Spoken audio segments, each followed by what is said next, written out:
Happy Friday, Year 1. I am here in Little Greaves classroom today to do our final learning session of the week.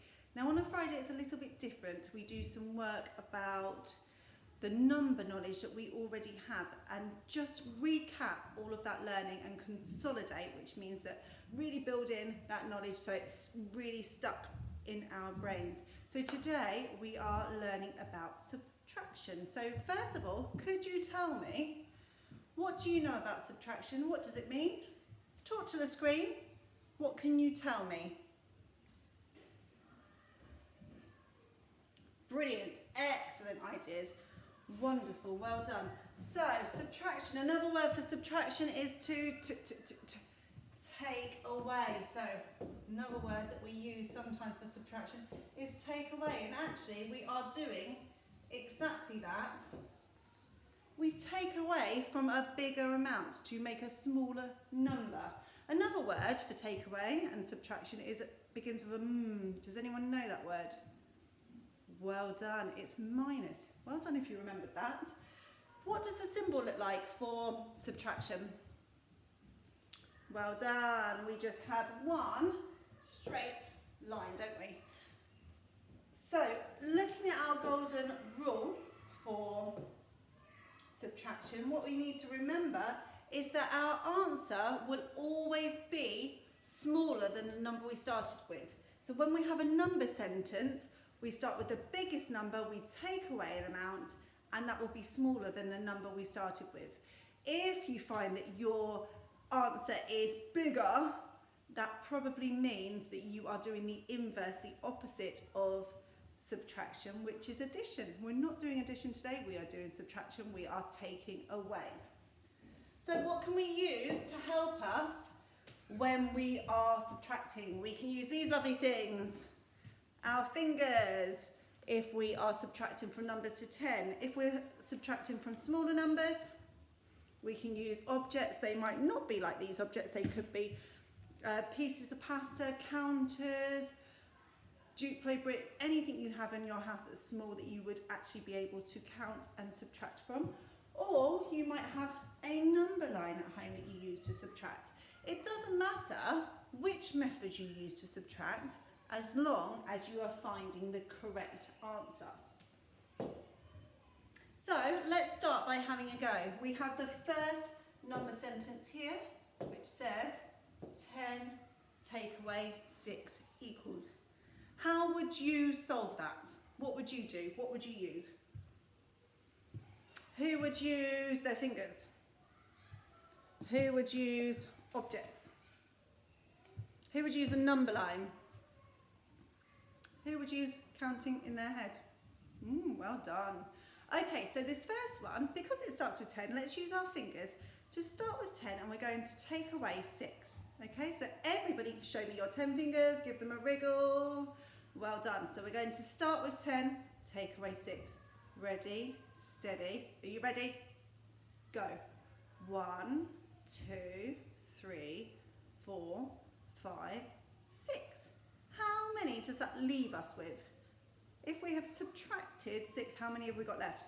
Well done, 4. Can you draw a 4 with your elbow? Well done. Can you draw a 4 with your nose? Well done.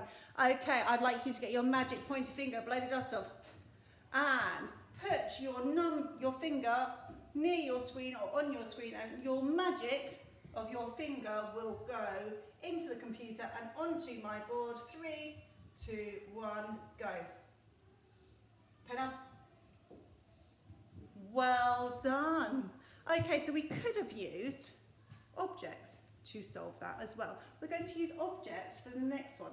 So we're going to start with 12. We've got 1, oh, camera's on the wrong side, sorry. 1, 2, 3, 4, 5, I hope you're counting along with me, 6, 7, 8, 9, 10, 11, and 12.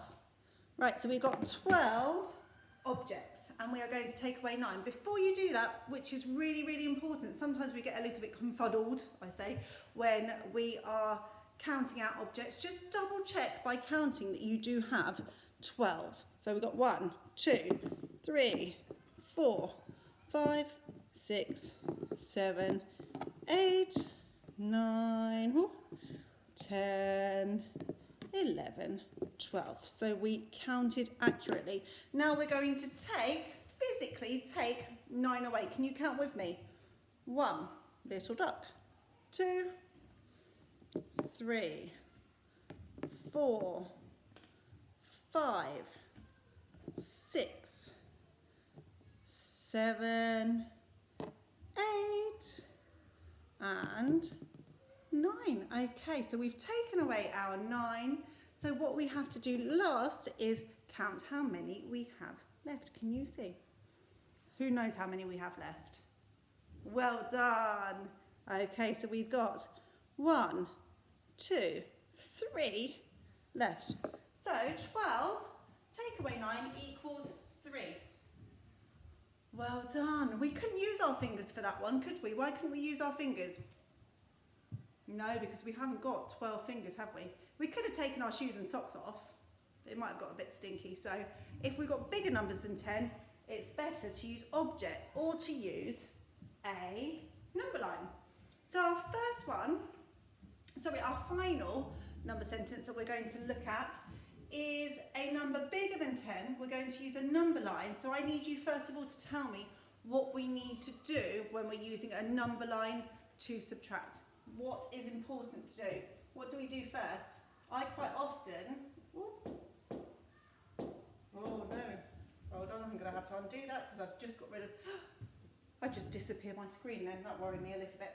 Okay, so when we're subtracting with number sentences, what I quite often do is ask you to come out to the front, be the teacher and explain how you would use a number line to subtract. So can you tell me what you would do?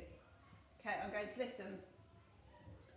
Okay, so we get the biggest number, the first number, and we circle that amount. Well done if you said that. What do we need to do next? If we're subtracting, do we hop along? No, we have to dig back on that number line. So, it's quite tricky when I stand in front.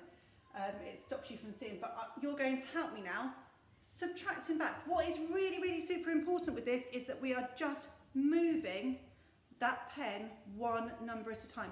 If we do too many or too little or do double jumps, we will have an incorrect answer. So to be really accurate, we have to subtract and dig back one at a time. So let's start with 15. We are going to dig back 12. Ready, steady, go. 1, 2, 3. You counting with me? 4, 5, 6, 7, 8, 9, 10, 11, 12. What number have we landed on? Well done. We have dug back and we have reached our answer, which is 3. Well done you, absolute superstars today. Now, today you can choose which activity you would like to do. It's the end of the week, we're all feeling a bit tired, so I've got some fun activities for you to have a go at. You can choose, just like your method, what one is the best for you. So, we first of all have a subtraction game that you can play with somebody at home. There are different levels of the game. There are 3 different versions, so decide whether you want the first one that might be a bit easier, or maybe the second one's a bit trickier, or the third one is our challenging activity. Or you could have a go at this activity. It's a snakes and ladders game. It even gives you your own dice to make and counters if you do not have those at home. So you can play that again with somebody at home, and you have to answer those questions to be able to move on in the game. The next job you could do, maybe if you haven't got somebody at home that you could play with just at this moment, is have a go at ICT games. So www.ICT games, we've been using a lot, and this is called Funky Mummy. So if you go to the Funky Mummy page, we're going to subtraction up to 20. So what it asks you to do is solve the number sentence. So 17 take away 3, find the answer, click on it, and if you're right, we have a little dance. Okay, and finally, if you prefer to do some written methods, there are some subtraction sheets that you can have a go at that have number lines on them that you can use and solve up to 20. Okay, so there are your activities today. Oh, one more other activity you can have a go at.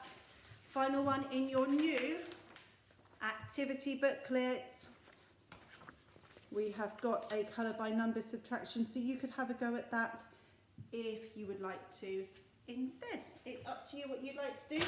These are really lovely games that you can keep using, maybe at the weekend, or activities that you could do when you have a spare 5 minutes, when you have your iPad time. So these are just good games that you can play anytime that will help build your knowledge of subtraction. Okay, it's Friday. Have fun, enjoy those games. Send me emails of all of the work you've been doing this week. Can't wait to see them. And I hope you all have a lovely, restful weekend. Goodbye.